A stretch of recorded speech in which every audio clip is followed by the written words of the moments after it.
5, 4, 3, 2, 1, 0.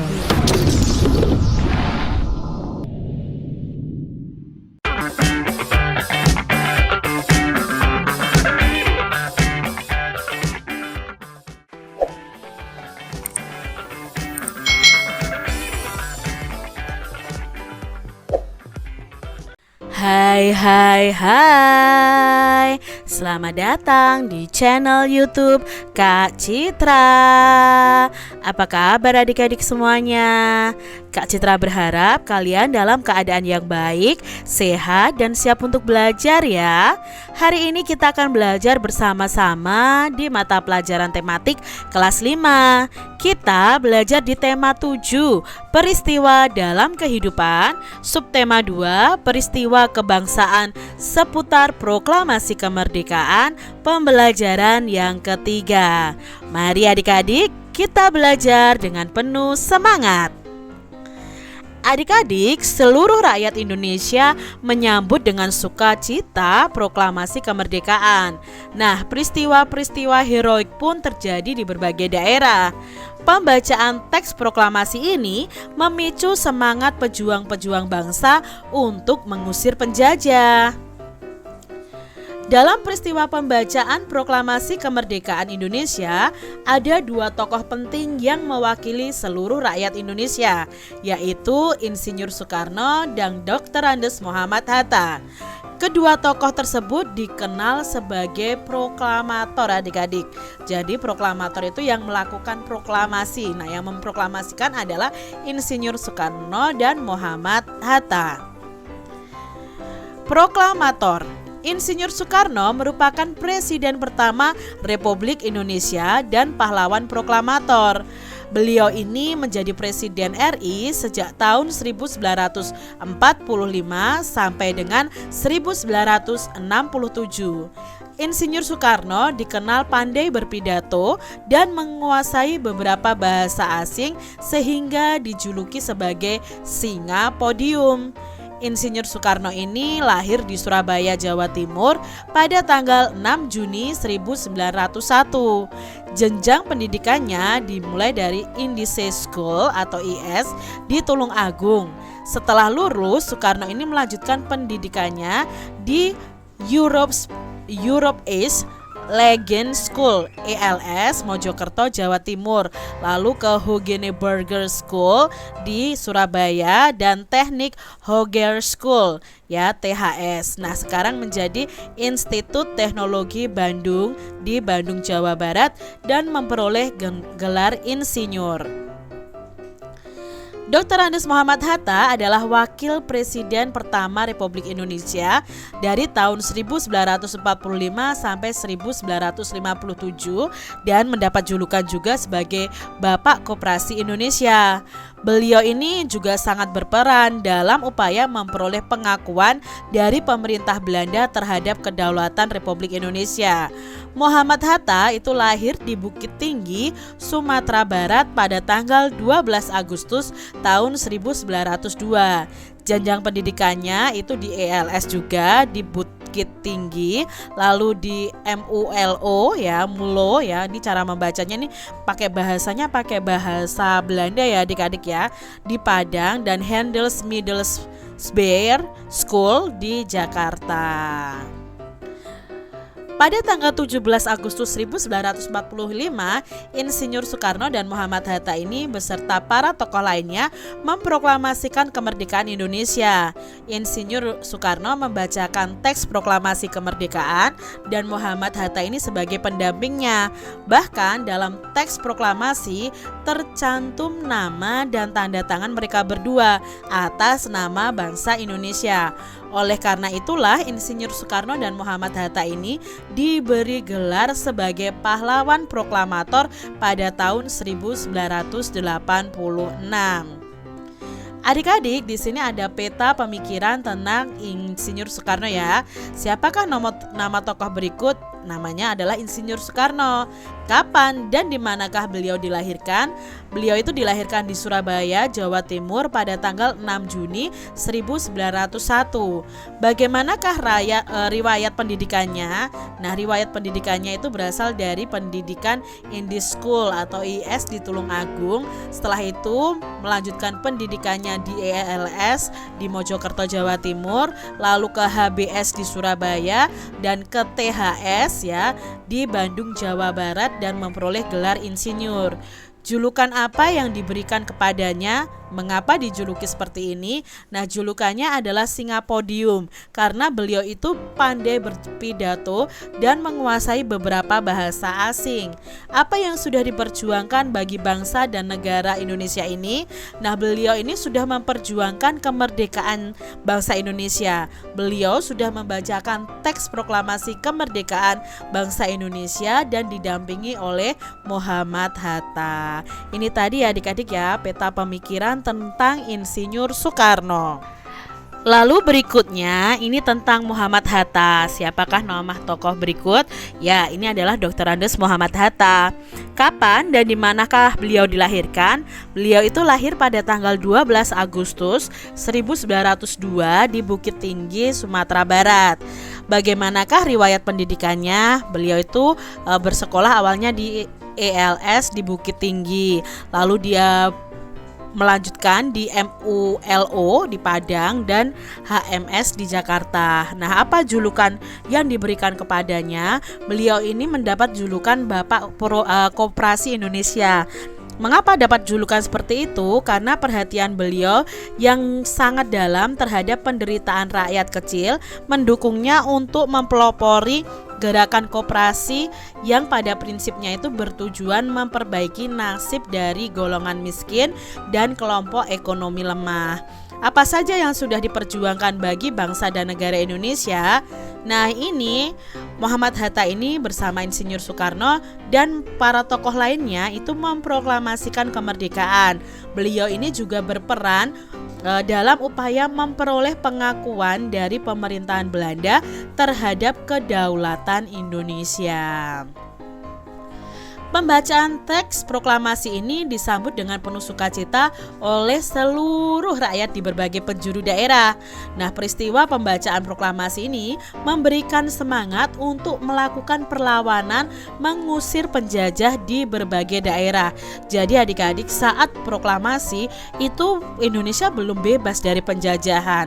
Tetapi karena proklamasi inilah Indonesia berani melawan. Mereka berjuang, mereka semangat untuk mengusir penjajah dari berbagai daerah. Nah, kita akan belajar peristiwa-peristiwa heroik setelah proklamir atau setelah terjadinya proklamasi kemerdekaan Indonesia. Pertama ada peristiwa heroik di Yogyakarta. Nah, perebutan kekuasaan di Yogyakarta itu dimulai pada tanggal 26 September 1945 sejak pukul 10. Para pegawai pemerintahan dan perusahaan yang dikuasai Jepang melakukan aksi mogok. Mereka menuntut agar Jepang itu menyerahkan semua kantor kepada pihak Indonesia. Itu peristiwa heroik di Yogyakarta. Berikutnya ada peristiwa heroik di Surabaya. Nah, terjadi insiden bendera di Hotel Yamato, Tunjungan, Surabaya. Orang Belanda itu mengibarkan bendera merah putih biru, itu bendera Belanda ya adik-adik ya, di atap hotel. Rakyat kemudian menyerbu hotel, menurunkan dan merobek warna biru bendera itu untuk dikibarkan kembali. Jadi warna birunya dirobek supaya hanya warna merah dan putih adik-adik. Insiden ini terjadi pada tanggal 19 September 1945. Peristiwa heroik berikutnya adalah peristiwa heroik di kota Semarang. Pada tanggal 15 Oktober 1945, pasukan Jepang ini melakukan serangan ke kota Semarang dan dihadapi oleh TKR dan Laskar Pejuang lainnya. Nah, pertempuran ini berlangsung selama 5 hari. Akibat pertempuran ini, ribuan pemuda Indonesia yang ada di Semarang itu gugur adik-adik dan ratusan orang Jepang tewas. Untuk mengenang peristiwa itu, di Semarang didirikan Monumen Tugu Muda. Nah, monumen ini sampai sekarang masih ada adik-adik. Setiap menjelang tanggal 15 Oktober itu biasanya akan ada peringatan untuk mengingat kembali pertempuran 5 hari di kota Semarang.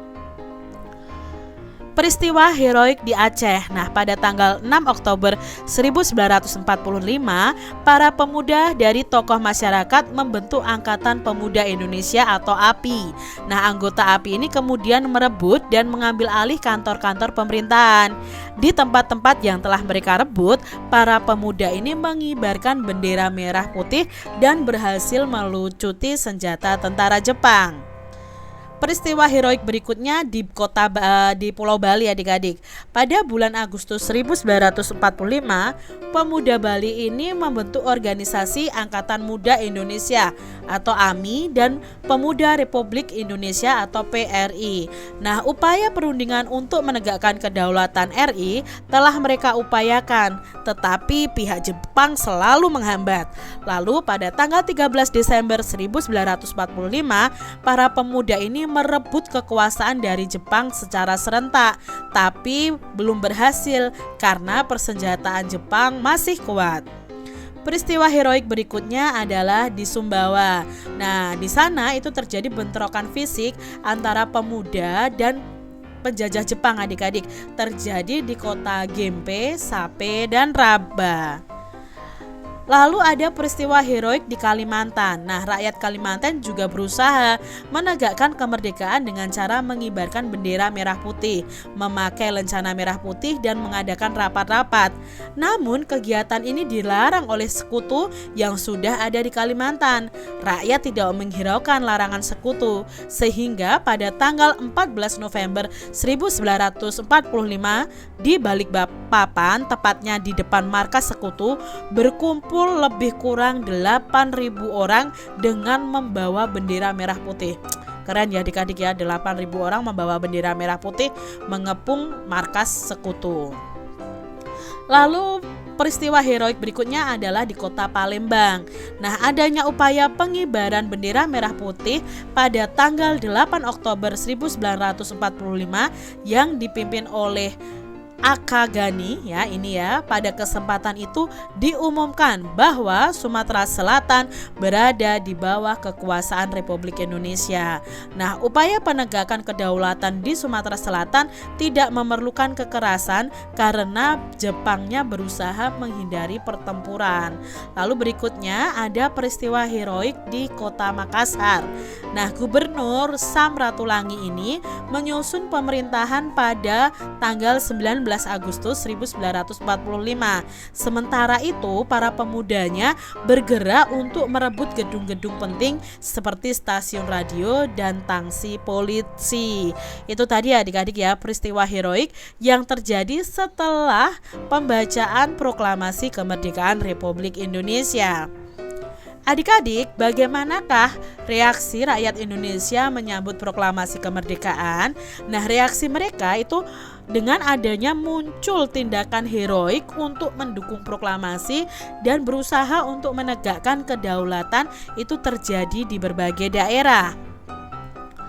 Apa yang terjadi di Hotel Yamato Surabaya tadi pada tanggal 19 September 1945? Ya, yang terjadi adalah orang Belanda mengibarkan bendera merah, putih, biru di atap hotel. Lalu rakyat kemudian menyerbu hotel itu, menurunkan dan merobek warna biru bendera itu untuk dikibarkan kembali menjadi bendera merah putih. Peristiwa apa yang melatar belakangi dibangunnya Tugu Muda di kota Semarang? Nah, peristiwa yang melatar belakangi adalah pada tanggal 15 Oktober 1945, pasukan Jepang ini melakukan serangan ke kota Semarang dan dihadapi oleh TKR dan Laskar Pejuang lainnya. Nah, pertempuran ini berlangsung 5 hari, akibatnya banyak pemuda kita yang gugur dan ratusan orang Jepang tewas. Makanya buatlah tugu sebagai tugu peringatan, yaitu Tugu Muda di kota Semarang. Mengapa pemuda Bali melakukan perlawanan terhadap Jepang? Karena pihak Jepang selalu menghambat upaya perundingan untuk menegakkan kedaulatan Republik Indonesia. Apa yang dilakukan oleh rakyat Kalimantan dalam menyambut proklamasi kemerdekaan? Rakyat Kalimantan ini juga berusaha menegakkan kemerdekaan dengan cara mengibarkan bendera merah putih, memakai lencana merah putih, dan mengadakan rapat-rapat. Nah, ini adalah peristiwa heroik yang mendukung adanya proklamasi adik-adik. Di sini ya adalah peta Indonesia. Peta Indonesia yang sudah Kak Citra tandai ya, di Yogyakarta, di Surabaya, di Semarang ya, lalu di Aceh, di Bali ya, di Bali, lalu di Sumbawa, di Balikpapan, di Balikpapan, di Palembang, lalu di Makassar. Ini peristiwa heroik, tempat-tempat peristiwa heroik yang mendukung terjadinya ini proklamasi. Nah, mengapa rakyat di seluruh Indonesia ini sangat antusias adik-adik mendengar dan menyambut berita mengenai proklamasi? Ya, semua orang sangat antusias mendengar itu karena proklamasi adalah peristiwa di mana rakyat Indonesia itu merdeka, terbebas dari penjajah, serta bisa berdiri sendiri sebagai sebuah negara. Makanya rakyat sangat antusias adik-adik. Adik-adik, seluruh rakyat di berbagai daerah dari berbagai suku, agama, dan golongan penuh sukacita menyambut dan merayakan proklamasi kemerdekaan. Semua bersatu padu dan lebur, saling bahu-membahu melakukan perlawanan terhadap penjajahan. Nah, semua menunjukkan rasa persatuan dan kesatuan, tidak lagi memikirkan kedaerahan, suku, agama, dan golongan. Hanya ada satu identitas, yaitu Indonesia ya. Jangan sampai kita mengeluarkan kedaerahan kita, suku, agama, dan golongan kita, hanya memikirkan itu, tapi mari kita pikirkan persatuan dan kesatuan bangsa Indonesia. Adik-adik, kita itu hidup di tengah masyarakat yang memiliki keanekaragaman di segala bidang kehidupan. Meskipun beragam dan berbeda, tetapi kita tetap bisa bersatu dan bisa hidup dengan rukun. Adik-adik tentunya ingat ya, ini adalah Pancasila, Garuda Pancasila yang mencengkeram sebuah pita bertuliskan Bhinneka Tunggal Ika. Nah, indahnya hidup berbineka. Di sini perhatikan lambang negara kita, yaitu burung Garuda. Lihatlah pita yang dicengkramnya. Pada pita itu tertulis kalimat Bhinneka Tunggal Ika. Kalimat tersebut itu diambil dari kitab Sutasoma karangan Empu Tantular adik-adik, yang memiliki arti berbeda-beda tetapi tetap satu. Kata-kata tersebut kemudian diberi makna yang lebih luas dan menjadi semboyan, meskipun berbeda-beda tetapi tetap satu jua. Semboyan itulah yang kemudian mengikat keberagaman bangsa menjadi satu kesatuan. Cukupkah kamu mengerti artinya saja? Tentu tidak adik-adik. Setelah memahami makna yang terkandung di dalamnya, kamu juga harus menerapkan dalam kehidupan sehari-hari. Ketika kamu bergaul dengan teman dalam kehidupan sehari-hari, tentu kamu akan bertemu dengan keanekaragaman. Kamu akan berbeda dengan teman-temanmu. Mungkin kamu dengan temanmu itu berbeda kepandaian, keterampilan, hobi, ukuran tubuh, warna kulit, kebiasaan, suku, golongan, budaya, dan agama. Lalu bagaimana kamu harus bersikap? Adik-adik, untuk menerapkan nilai-nilai Bhinneka Tunggal Ika, kamu pun tidak perlu harus meniru temanmu atau orang lain agar terlihat sama. Kamu tidak harus seperti orang lain. Biarlah kamu berbeda dengan orang lain, dan orang lain biarlah berbeda dengan dirimu. Kamu harus menyadari adik-adik bahwa perbedaan itu anugerah dari Tuhan Yang Maha Esa yang harus kita syukuri. Dengan demikian, kamu tidak perlu berselisih karena adanya perbedaan. Kamu harus mensyukuri perbedaan dengan cara menghormati dan menghargai teman-temanmu adik-adik. Dengan begitu, perbedaan itu justru membuat hidup kita itu makin indah. Kalau kalian lihat pelangi itu terdiri dari bermacam-macam warna. Itu akan terlihat indah adik-adik. Begitu juga dengan Indonesia, terdiri dari berbagai budaya, berbagai suku, berbagai agama, dan itu indah. Maka kita harus menjaga persatuan dan kesatuannya. Yang kedua, adik-adik, indahnya hidup bersatu dalam perbedaan. Kamu tidak dapat hidup sendiri, kita semua tidak dapat hidup sendiri adik-adik. Kita membutuhkan bantuan orang lain. Demikian pula kamu juga dapat membantu orang lain. Dengan saling membantu di tengah masyarakat, hidup kita itu akan terasa aman dan nyaman serta tentram loh adik-adik. Misalnya dalam bidang keamanan masyarakat. Untuk menjaga keamanan masyarakat, setiap anggota masyarakat itu wajib melaksanakan ronda sesuai jadwal. Semua mendapat kewajiban yang sama, tidak memandang dia kaya atau miskin, tidak pula memandang asal suku dan agama. Dengan demikian, di masyarakat akan tercipta keamanan dan ketertiban. Itulah salah satu arti pentingnya persatuan dan kesatuan dalam perbedaan. Nah, di sini ada gotong royong ya adik-adik ya. Apa yang terjadi jika tidak ada persatuan di masyarakat? Maka tanpa persatuan, kerukunan itu sangat sulit terwujud adik-adik. Setiap orang akan hidup mementingkan dirinya sendiri. Di antara orang akan muncul rasa saling curiga. Hidup jadi tidak nyaman ya adik-adik ya. Nah, salah satu wujud adanya kerukunan itu tradisi gotong royong. Misalnya gotong royong membangun rumah ya. Gotong royong ini melibatkan semua unsur masyarakat. Adik-adik, bagaimanakah cara menciptakan kerukunan di dalam kelasmu nih? Pasti di dalam kelasmu kan ada perbedaan. Nah, bagaimana menciptakan kerukunannya? Yang pertama, kita itu harus saling menghormati dan menghargai. Yang kedua, jangan membeda-bedakan teman berdasarkan agamanya, suku, serta rasnya. Kita harus mau tolong-menolong dan saling membantu. Kita juga harus mensyukuri perbedaan yang ada sebagai anugerah dari Tuhan. Yang kelima, tidak membeda-bedakan teman berdasarkan kekayaan atau status sosialnya. Nah, di situ nanti akan tercipta kerukunan di kelas kalian masing-masing.